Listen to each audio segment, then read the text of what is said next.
Bismillahirrahmanirrahim. Assalamualaikum warahmatullahi wabarakatuh. Selamat pagi dan salam sejahtera bagi kita semua. Perkenalkan, nama saya Nurul Lutfia Aulia, kelas manajemen SDMA dengan NIM 2209035010049. Pada kesempatan ini, saya akan mempresentasikan mengenai IHRM atau International Human Research Management atau Manajemen Internasional Sumber Daya Manusia. Topik ini saya angkat karena di era globalisasi saat ini, perusahaan tidak hanya beroperasi dalam satu negara, tetapi juga melibatkan sumber daya manusia dari berbagai latar belakang budaya, hukum, dan sistem kerja yang berbeda. Baik, slide selanjutnya. Apa itu IHRM, IHRM, atau International Human Research Management? Manajemen Internasional Sumber Daya Manusia atau IHRM adalah proses perencanaan, pengorganisasian, pelaksanaan, dan pengendalian sumber daya manusia dalam organisasi yang beroperasi pada lintas negara. IHRM tidak hanya mengelola karyawan, tetapi juga mengelola perbedaan budaya, hukum ketenagakerjaan, dan sistem sosial dari berbagai negara. Berbeda dengan manajemen SDM domestik atau IHRM, memiliki tingkat kompleksitas yang lebih tinggi karena melibatkan tenaga kerja internasional serta kebijakan global perusahaannya.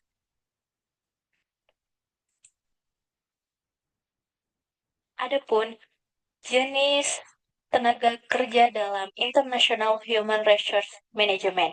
Yang pertama itu ada parent country nationals, yaitu karyawan yang berasal dari negara asal perusahaan, di mana mungkin karyawan-karyawan ini yang benar-benar berasal dari di setiap negara, misalnya Indonesia, kita punya karyawan di Indonesia. Nah, karyawan inilah yang disebutkan parent country nationals. Yang kedua ada host country nationals, yaitu karyawan lokal di negara tempat perusahaan beroperasi.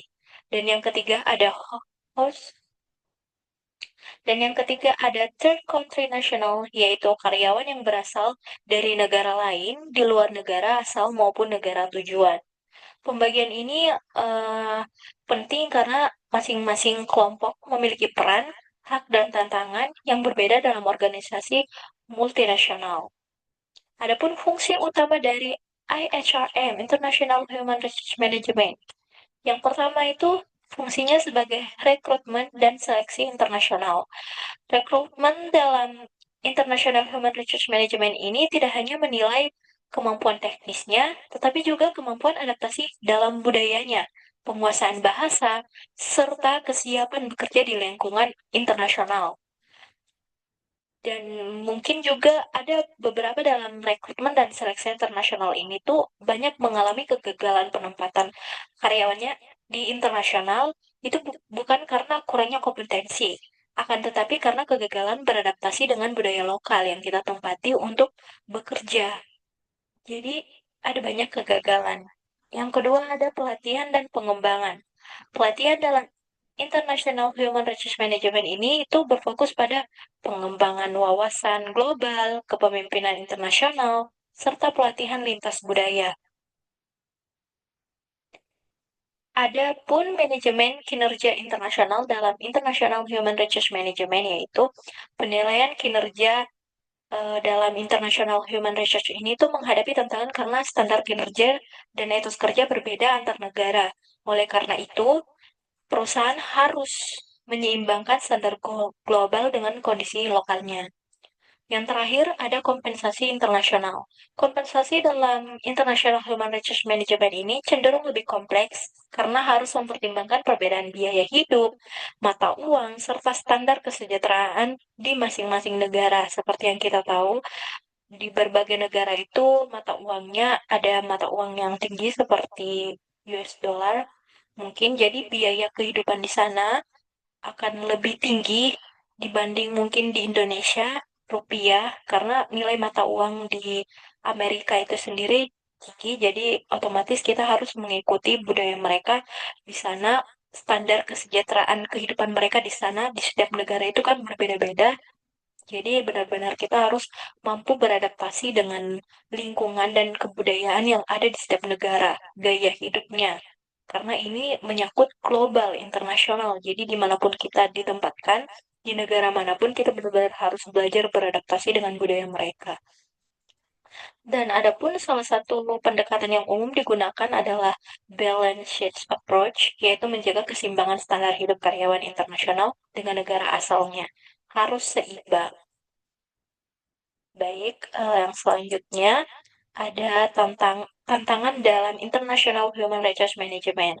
Tantangan utama dalam International Human Resource Management ini itu meliputi perbedaan budaya kerja, perbedaan hukum ketenagakerjaan, potensi konflik lintas budaya, serta tingginya biaya kegagalan penugasan internasional.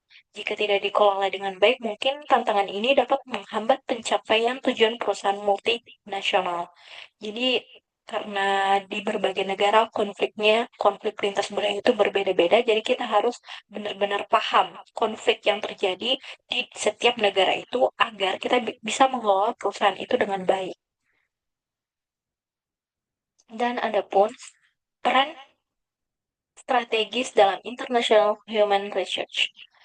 International Human Research ini memiliki peran strategis karena sumber daya manusia merupakan aset utamanya dalam menciptakan keunggulan kompetitif perusahaan yang global.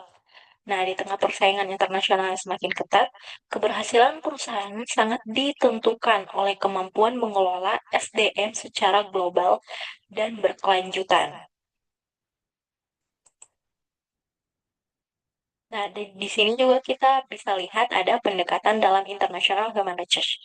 Terdapat tiga pendekatan, yaitu etnosentris, polisentris, dan regiosentris. Tetapi ada satu pendekatan yang dianggap paling ideal karena perusahaan memiliki eh, yang saya research, yang saya searching di Google itu terdapat pendekatan geosentris yang mungkin pendekatan ini tuh dianggap ideal karena perusahaannya ini tuh memilih karyawannya itu bukan karena tapi memilih karyawannya itu tidak memandang asal negaranya, tapi memilih karyawan yang terbaiknya itu tanpa memandang asal negaranya sehingga mendorong terciptanya organisasi yang benar-benar global. Jadi pendekatan geosentris ini mereka tidak memandang asal negaranya dari mana, mereka akan merekrut karyawan ini jika potensinya baik untuk menciptakan suatu organisasi atau suatu perusahaan yang benar-benar global.